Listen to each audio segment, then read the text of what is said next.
Magandang umaga po sa inyong lahat.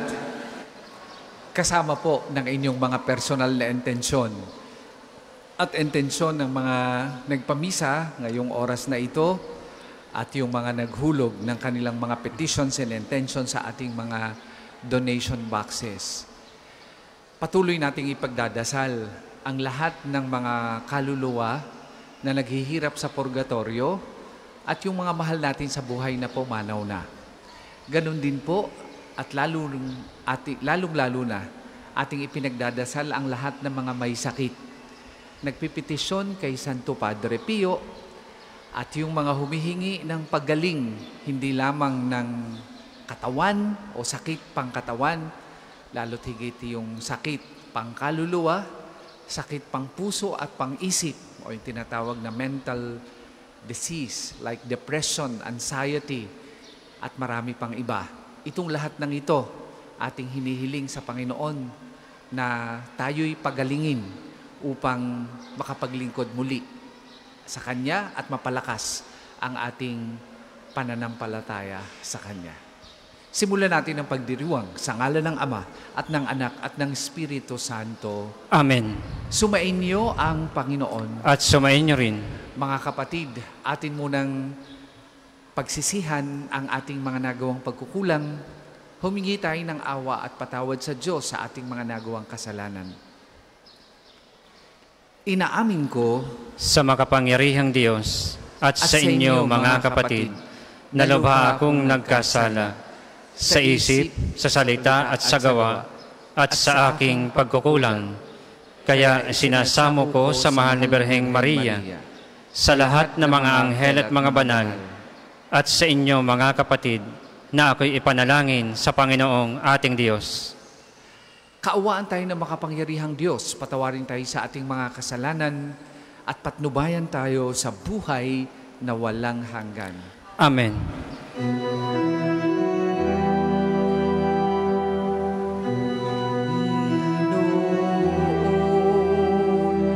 Kawaan mo kami, kawaan mo kami. Panginoon, kawaan mo kami, kawaan mo kami.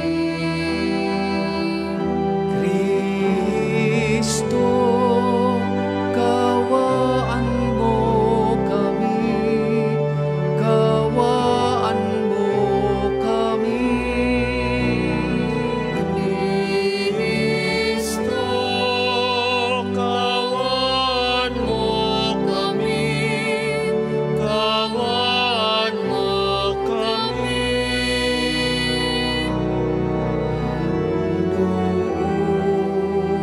Kawaan mo kami, kawaan mo kami. Panginoon, kawaan mo kami, kawaan mo kami. Manalangin tayo.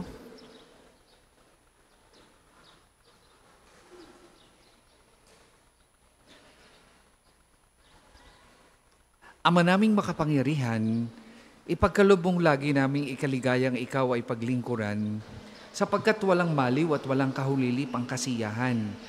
Kapag sumasamba kami sa iyong kapangyarihang nagpapairal sa tanang sanlibutan, sa pamamagitan ni Jesucristo kasama ng Espiritu Santo, magpasawalang hanggan. Amen.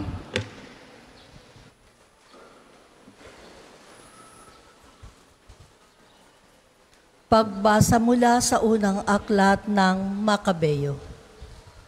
Noong mga araw na iyon, ang mga kanang kamay ng hari na inatasang pilitin ang mga taong sumamba sa mga Diyos-Diyosan ay nagtungo sa lungsod ng Modin upang utusan ang mga taga roon na maghandog sa mga dambanang pagano. Maraming Israelita ang lumapit at nagtipon-tipon sa paligid nila. Naroon din si Matatias at ang 5 niyang anak. Nilapitan ni Matatias ang mga kinatawan ng hari at sinabi, "Ikaw ay pinunong iginagalang dito at sinusunod ng iyong mga kaanak. Manguna ka sa pagtupad sa utos ng hari, gaya ng ginawa ng mga hentil at ibang mga taga-Hudiya at Jerusalem.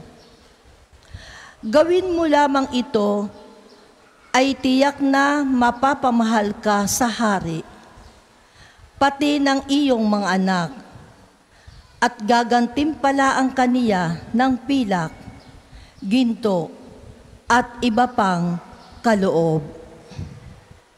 Ngunit malakas na sumagot si Matatias, "Kahit lahat ng hentil ay sumunod sa hari, at dahil dito'y nilabag nila ang relihiyong ipinamana ng kanilang mga ninuno, kami ng aking sambahayan at mga kamag-anakan ay tutupad pa rin sa tipang ibinigay sa aming mga ninuno.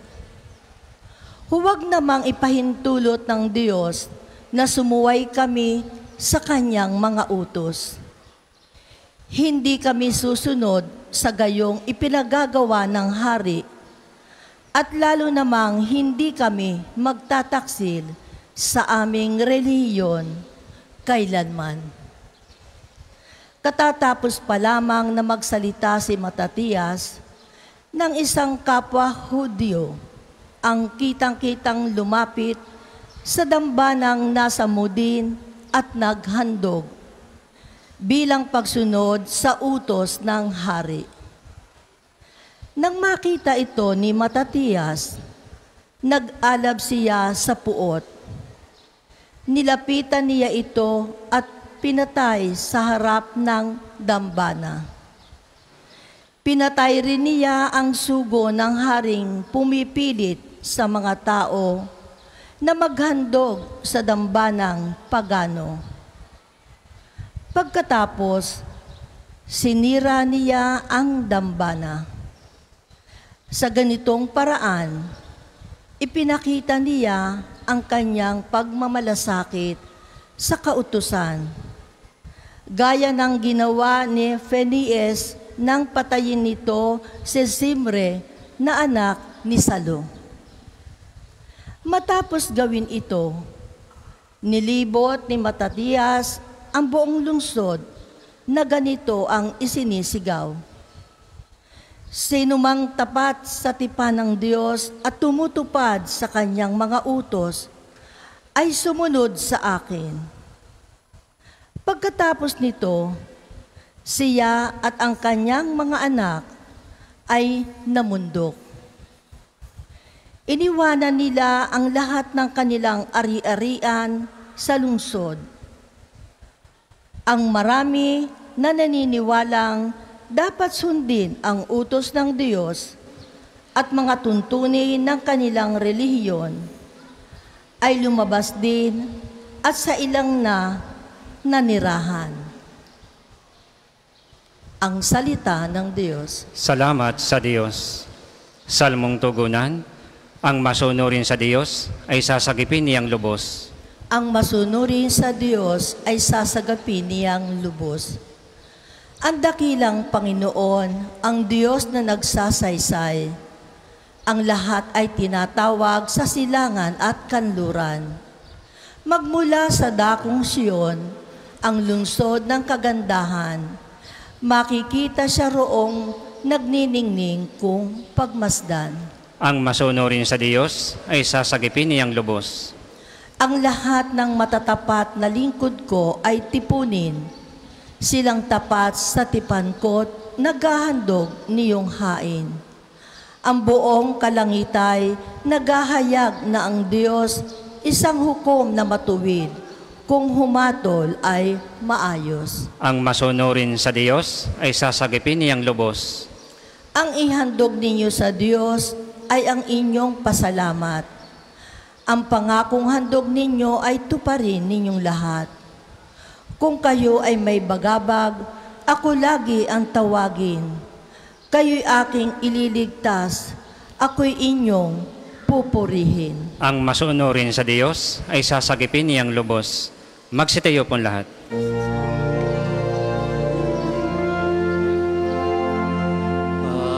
Alleluia, alleluia, alleluia. Dinggin ninyong lahat ngayon ang tinig ng Panginoon sa loob ng mahinahon. Alleluia, alleluia, alleluia.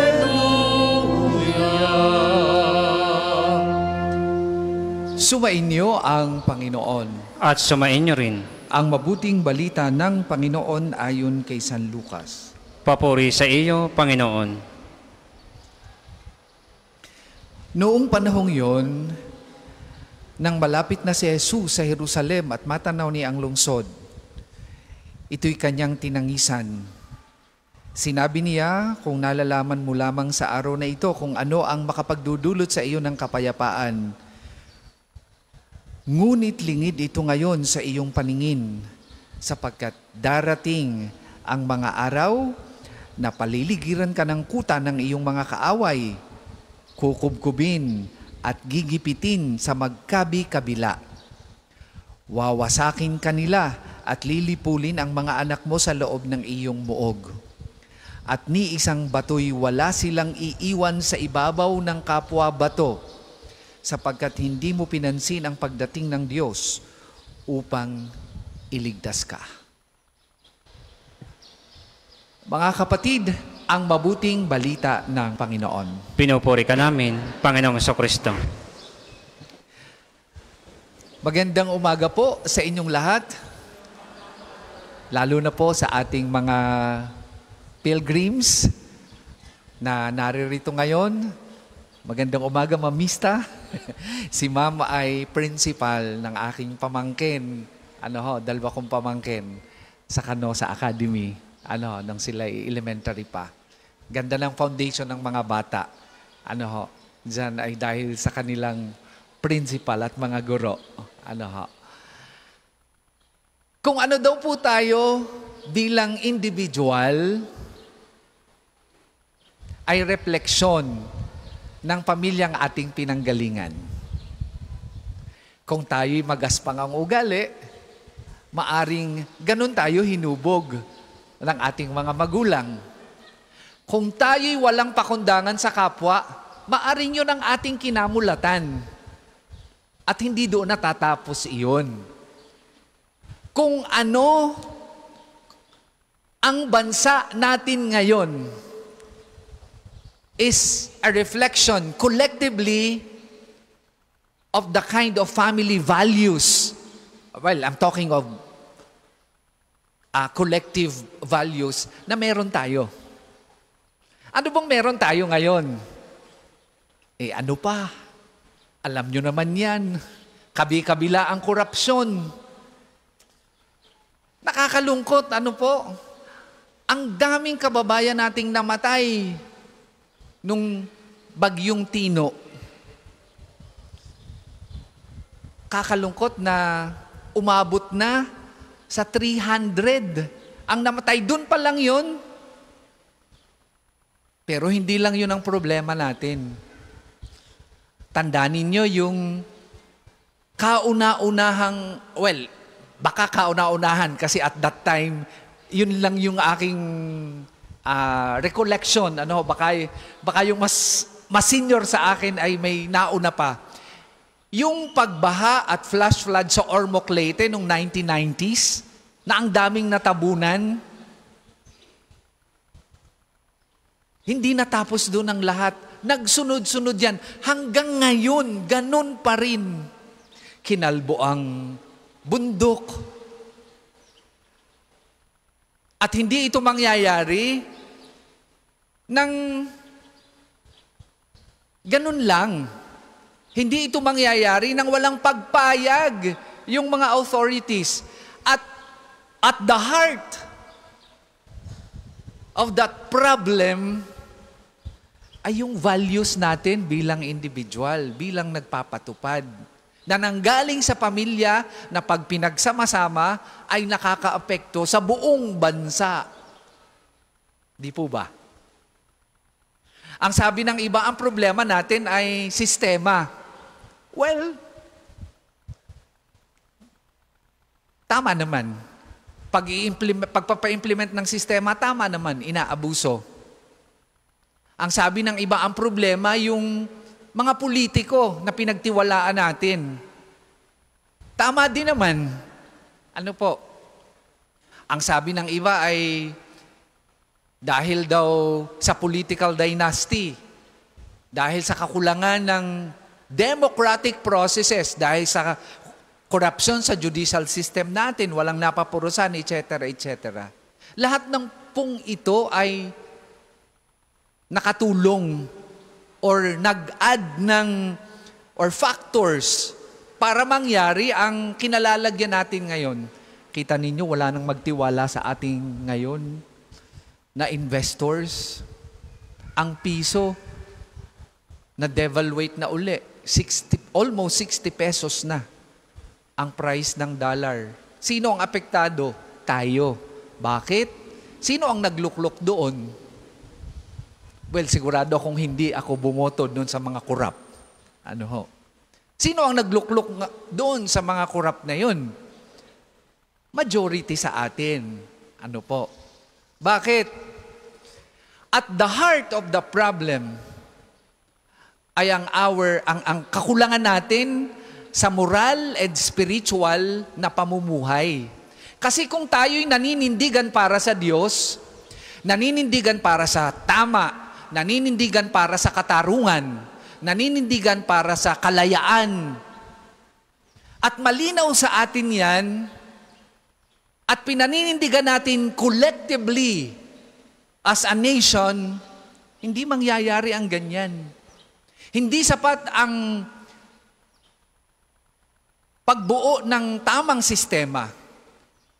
Hindi sapat yung transparency and accountability. Napakahalaga po niyan. Pero kapag kakurap ang ating kalooban, kahit meron yan, lulusutan at lulusutan ng mga kawatan yan. Bakit? At the heart of the problem is inside our hearts. Wala kasi tayong paninindigan sa mga makadiyos na bagay. Bakit may corruption? Kasi hindi tinupad ang utos ng Diyos. Huwag kang magnanakaw. Bakit may extrajudicial killing? At hindi lang po yan nangyari nung panahon ng Duterte administration. Nung martial law, daming pinatay. At patuloy na nangyayari kahit sa local setting. Daming mga journalist na pinatay, pero tahimik tayo. May mga pari din pong pinatay, pero hindi tayo nagsasalita. Dahil wala tayong paninindigan para sa Diyos. Huwag kang papatay. Yung unang pagbasa ay nagbibigay sa atin ng lakas ng loob para manindigan sa tama. Nakakahanga po ang paninindigan ni Matatayas at ang kanyang mga anak. Sukdulang mawala ang kanilang buhay at ang kanilang ari-arian, hindi sila napilit gumawa ng mali. Hindi sila napilit ng hari para talikdan ang bagay na makadiyos. At yan mga kapatid, ang kailangan natin ngayong mga panahon na ito. We need moral and spiritual transformation as a nation. At dyan tayo nagkukulang. Kasi bilang Kristiyano, at sinasabi natin the only Christian nation in Asia, nakakahiya po na nangyayari ito sa atin ngayon. At lahat tayo ay may parte dyan. Dahil hindi tayo naninindigan sa makadiyos na bagay. Pumunta ka na lang sa opisina dyan sa, and I'm not only talking of local governments, pumunta ka na lang sa mga offices na kailangan mo ng tulong. Pag wala kang naiabot na pang merienda, hindi gagala o hindi gagana ang iyong papel. Hindi po ba? Kukuhanin mo ang iyong pensyon, no? Kung wala kang dalang pang merienda, hindi mo makukuha. Ayun ay nabayaran mo na. Bakit ganun? Sapagkat mas nangunguna ang ating pansariling kapakanan. Makasariling hangarin dahil kulang sa paninindigan sa makadiyos na bagay. Kung pinaninindigan natin ang Diyos, hindi mangyayari ang ganyan. Hindi mangyayaring maraming mamamatay sa Bagyong Tino dahil alam natin na pag gumawa tayo ng mali sa kapwa, pag ninakaw natin ang para sa kanila, para sa ating sariling advantage, mananagot tayo sa Diyos. Ang ikalawang pagbasa ay nagbibigay sa atin ng babala. Ano ang nangyari sa Jerusalem? Dahil hindi sila nakinig sa mga propeta at sa ating Panginoong Hesus. Pinarusahan sila ng Diyos hanggang sa mawala yung kanilang templo at sila ay mapalayas mismo sa kanilang lupain. Kailan lang sila nakabalik? Because of their refusal to stand for God. Kinompromise nila ang kanilang paniniwala at pananampalataya sa Diyos for convenience.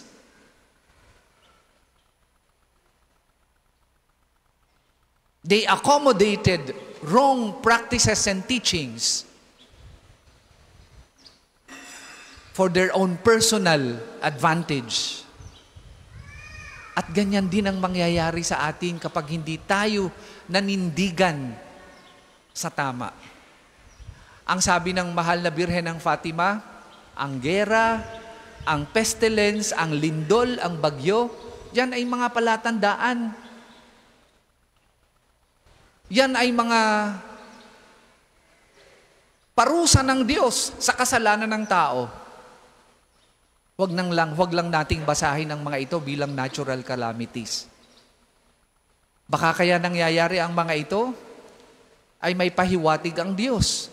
Sinasabi sa ating manindigan tayo para sa tama, para sa katarungan, para sa kapwa at para sa Diyos. May kabuluhan ang ating buhay bilang Kristiyano kung tayo'y maninindigan sa tama. Mas masaya at payapa ang buhay ng Kristiyanong walang pera pero may Diyos. Mas tahimik at kalugod-lugod ang buhay ng isang Kristiyanong namumuhay ng simple kaysa isang mayaman na nagtatago dahil sa nakaw na yaman. Hindi makauwi ng Pilipinas dahil sa tinatalikdang mga kasong patong-patong. Bakit? Because of political accommodation, because of transactional politics. Kung sila'y nanindigan sa tama, kung sila'y nanindigan sa katarungan, di sana nangyari o nangyayari ngayon ang nangyayari sa kanila. Ganon din tayo mga kapatid bilang mga binyagan. Kapag hindi natin pinanindigan ang mga makadiyos na bagay, darating ang panahon, maniningil ang Diyos. Huwag na nating antayin ang pagkakataong tayo singilin ng Diyos. Sa kawalan natin ng buto at kawalan ng paninindigan sa makadiyos na bagay. Maging ehemplo tayo ng ating pananampalataya upang maging kalugod-lugod tayo sa Diyos at maging meaningful and purposeful ang ating buhay.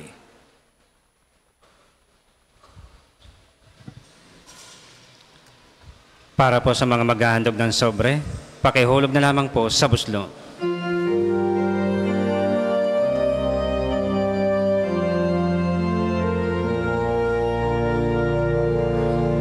Handog namin sa iyo, Ama.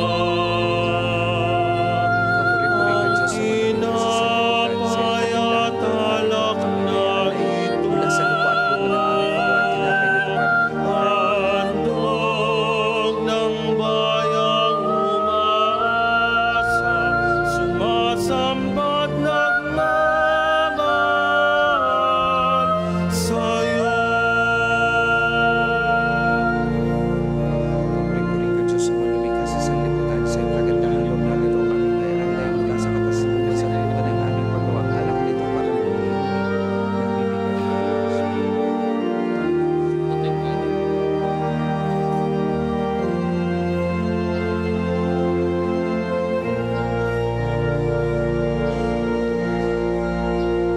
Magsitayo pong lahat. Manalangin kay mga kapatid upang ang paghahain natin ay kalugdan ng Diyos amang makapangyarihan. Tanggapin nawa ng Panginoon itong paghahain sa iyong mga kamay, sa kapurihan niya at karangalan, sa ating kapakinabangan, at sa buong sambayanan niyang banal. Ama naming lumikha, ipagkaloob mo ang iyong masintahing pagtingin sa aming mga alay upang ang kagandahang loob mo ay aming makamtan at ang bunga ng walang hanggang pag-iral ay aming mapakinabangan sa pagitan ni Jesucristo kasama ng Espiritu Santo magpasawalang hanggan.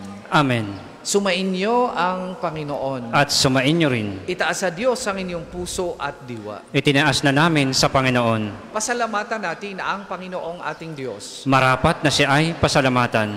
Ama naming makapangyarihan, tunay ngang marapat na ikaw ay aming pasalamatan, pinagbibigyan mong ito'y aming maihayag, kahit na ito'y walang anuwang maidaragdag sa kadakilaang sa iyo ay likas. Sa pagpupuri namin ang nakikinabang ay kami ring iyong pinakikiharapan sa magitan ng iyong anak na minamahal. Kaya kaisa ng mga anghel na nagsisiawit ng papuri sa iyo, nang walang humpay sa kalangitan, kami nagbubunyi sa iyong kadakilaan.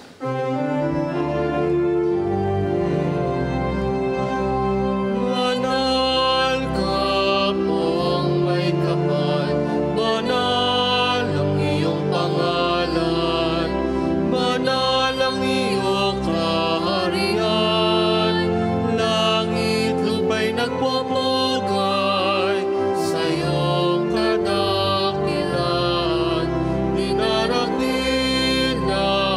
ng lahat ang naparito mong anak, na siyang nagmulat sa bulan, sa layay ng kalata, at nakiramay sa lahat.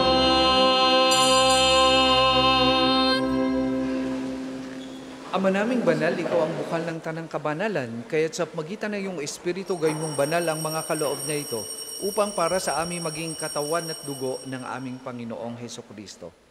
Bago niya pinagtiisang pusang loob na maging handog, hinawakan niyang tinapay, pinasalamatan kanya, pinaghati-hati na yon iniabot sa kanyang mga alagad at sinabi, "Tanggapin ninyong lahat ito at kanin, ito ang aking katawan na ihahandog para sa inyo."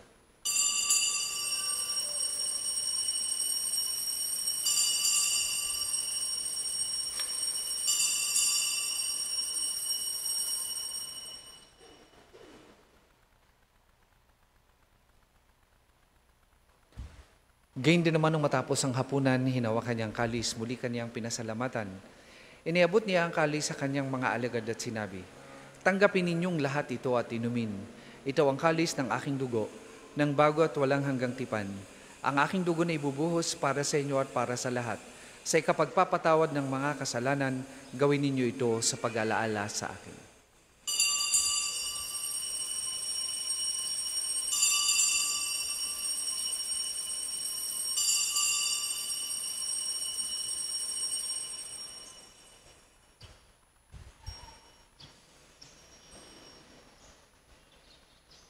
Ipagbunyi natin ang misteryo ng pananampalataya. Si Kristo'y namatay, si Kristo ay nabuhay, si Kristo'y babalik sa wakas ng panahon. Ama, ginagawa namin yan ang pag-alala sa pagkamatay at muling pagkabuhay ng iyong anak. Kaya tinaalay namin sa iyong tinapay na nagbibigay buhay at ang kalis na nagkakaloob ng kaligtasan. Kami nagpapasalamat dahil kami iyong minarapat na tumayo sa harap mo para maglingkod sa iyo.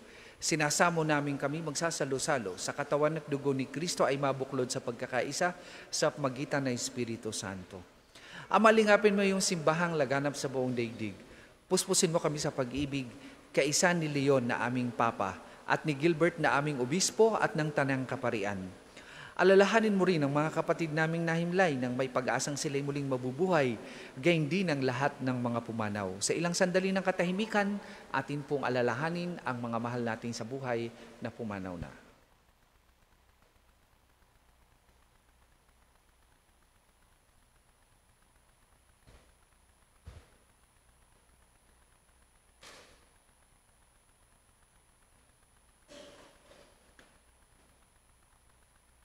Kaawaan mo sila at patuloyin sa iyong kaliwanagan. Kaawaan mo at pagindapating kaming lahat na makasalo sa iyong buhay na walang wakas.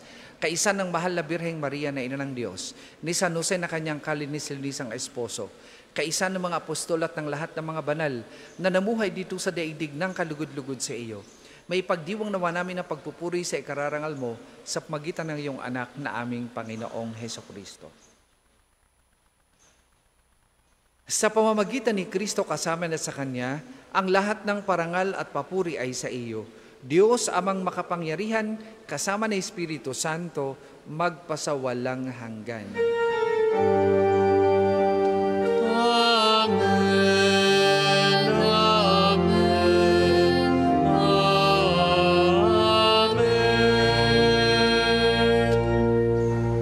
Sa tagubilin naman nakagagaling na utos at turo ni Jesus na Panginoon natin at Diyos, ipahayag po natin ng lakas loob.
Hinihiling namin kami adya sa lahat ng masama, pagkalooban ng kapayapaan araw-araw, iligtas sa kasalanan at ilayo sa lahat ng kapahamakan.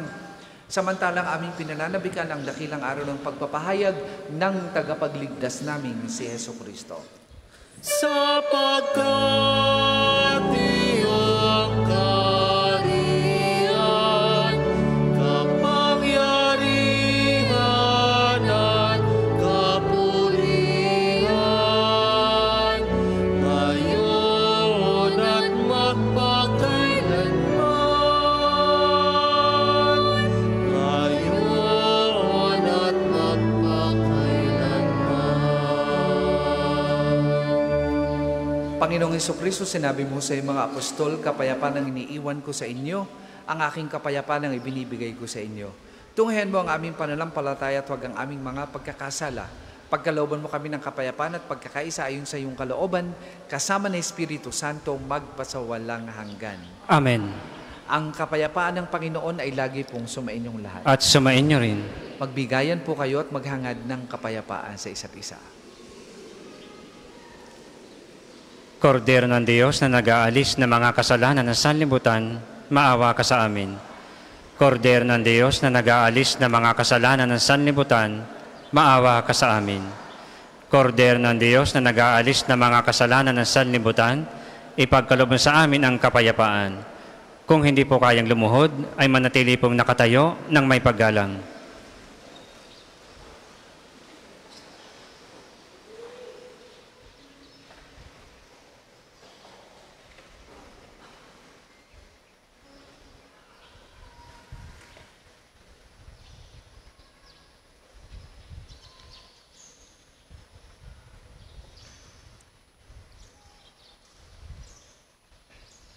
Mga kapatid, ito ang kordero ng Diyos. Ito ang nag-aalis ng mga kasalanan ng sanlibutan. Mapalad ang mga inaanyayahan sa kanyang banal na piging. Panginoon, hindi ako karapat-dapat na magpatuloy sa iyo, ngunit sa isang salita mo lamang ay gagaling na ako.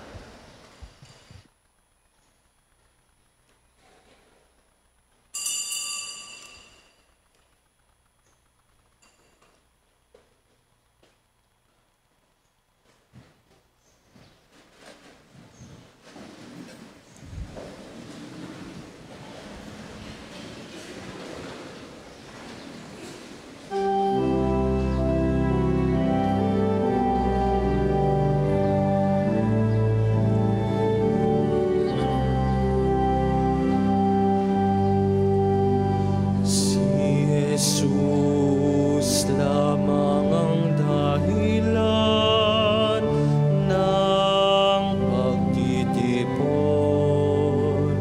Kaming manlalakbay sa Kanya dumudulog.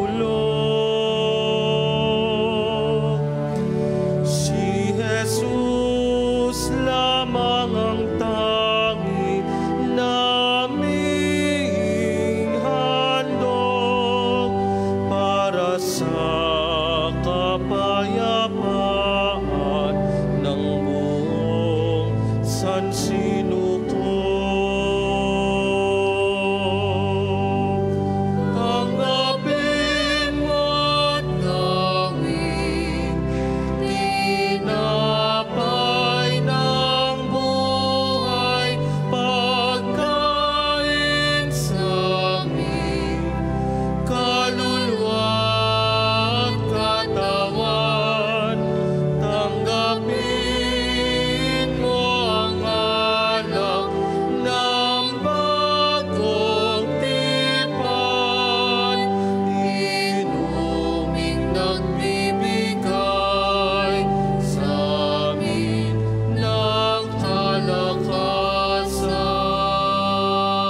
Ang isasagwapong second collection ay ginagamit sa patuloy na pagpapaunlad ng parokya at pambansang dambana ni Santo Padre Pio at para sa mga pangangailangan ng matatanda at may sakit na mga pari ng Archdiocese ng Lipa. Salamat po sa inyong handog.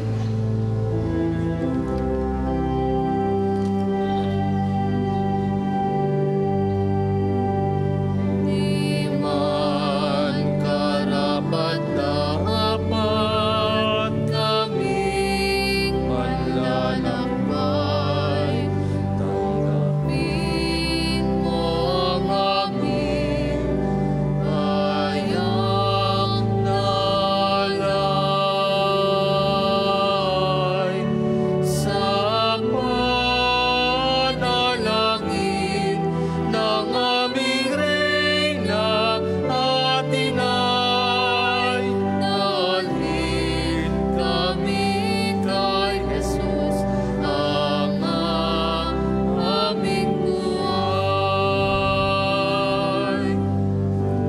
Tanggapin mo't gawin tinapay ng buhay, pagkain sa aming kaluluwa at katawan.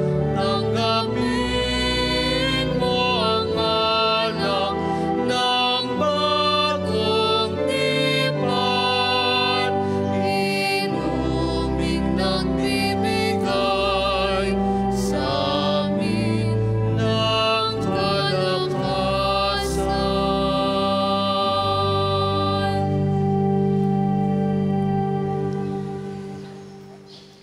Magsitayo po lahat.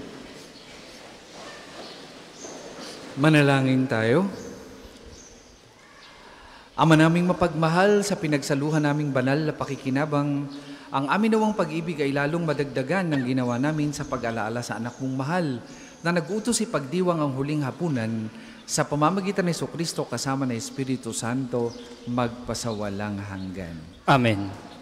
Panalangin ng pagtitiwala kay Santo Padre Pio. Padre Pio, taga Pietrelcina, Monghing Banal, Pintakasing Santo ng milenyong kasalukuyan, gabay namin sa pagtahak sa landasing makalangit, takbuhan sa pangangailangan, huwaran ng pagtitiis. Sa iyo namin inilalapit aming mga kagipitan, sa iyo po ibinibilin kalusugan at kabuhayan. Banggitin ng tahimik ang mga personal na kahilingan.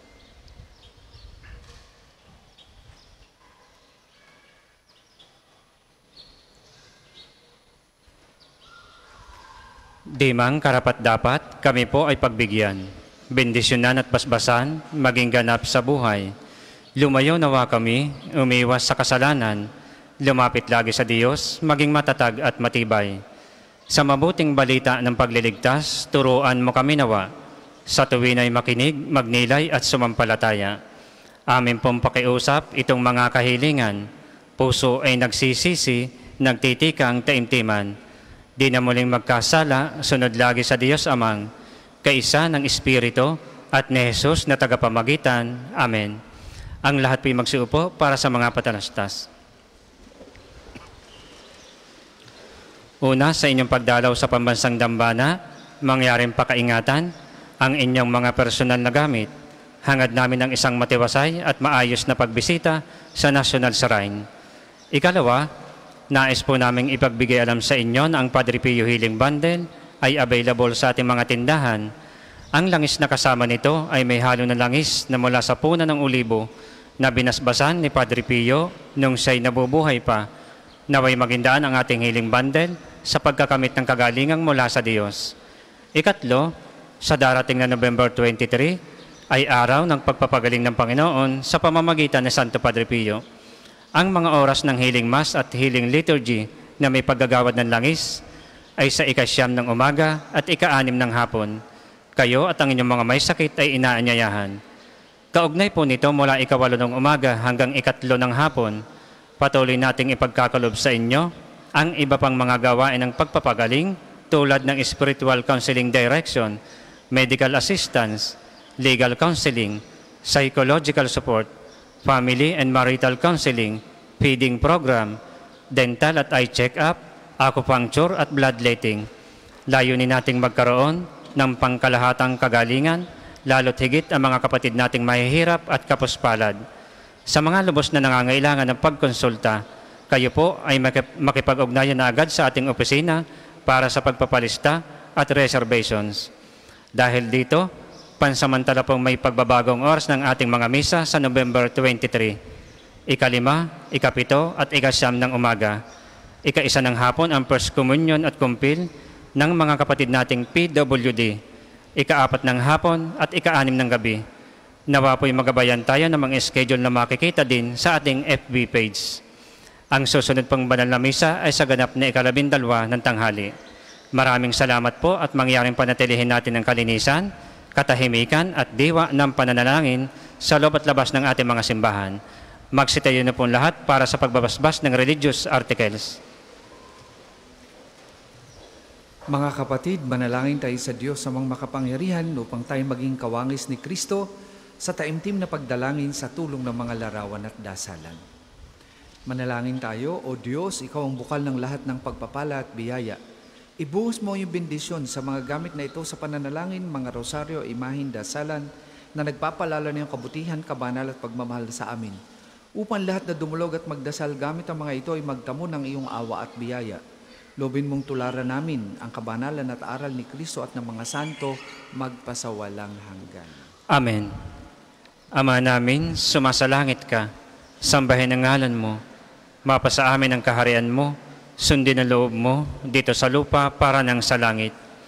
Bigyan mo kami ngayon ng aming kakanin sa araw-araw at patawarin mo kami sa aming mga sala para nang pagpapatawad namin sa nagkakasala sa amin. At huwag mo kaming ipahintulot sa tukso at iadya mo kami sa lahat ng masama. Amen. Aba, Ginoong Maria, napupuno ka ng grasya, ang Panginoong Diyos ay sumasa iyo, bukod kang pinagpala sa babaeng lahat, at pinagpala naman ang iyong anak na si Jesus. Santa Maria, Ina ng Diyos, ipanalangin mo kami makasalanan, ngayon at kung kami mamamatay. Amen. Ama namin, sumasalangit ka, sambahin ang ngalan mo, mapasa amin ang kaharian mo, sundin ang loob mo dito sa lupa para nang sa langit. Bigyan mo kami ngayon ng aming kakanin sa araw-araw, at patawarin mo kami sa aming mga sala, para nang pagpapatawad namin sa nagkakasala sa amin. At huwag mo kaming ipahintulot sa tukso, at iadya mo kami sa lahat ng masama. Amen. Luwalhati sa Ama, sa Anak at sa Espiritu Santo, kapara nung una, ngayon at magpasawalang hanggan. Amen. Sa darating pong November 23 at saka November 30, nag-aanyayo po ang Catholic Bishops' Conference of the Philippines sa pangunguna ng Committee on Social Justice upang tayo lumahok sa rally na gaganapin sa November 23 at saka 30 dito po sa People Power Monument upang itaguyod ang katarungan at ang labanan ang katiwalian at korupsyon sa pamahalaan. Sumainyo ang Panginoon At sumainyo rin. at pagpalain kayo ng makapangyarihang Diyos, Ama, Anak at Espiritu Santo. Amen. Tapos na po ang ating pagdiriwang, humayo kayong mapayapa. Salamat sa Diyos.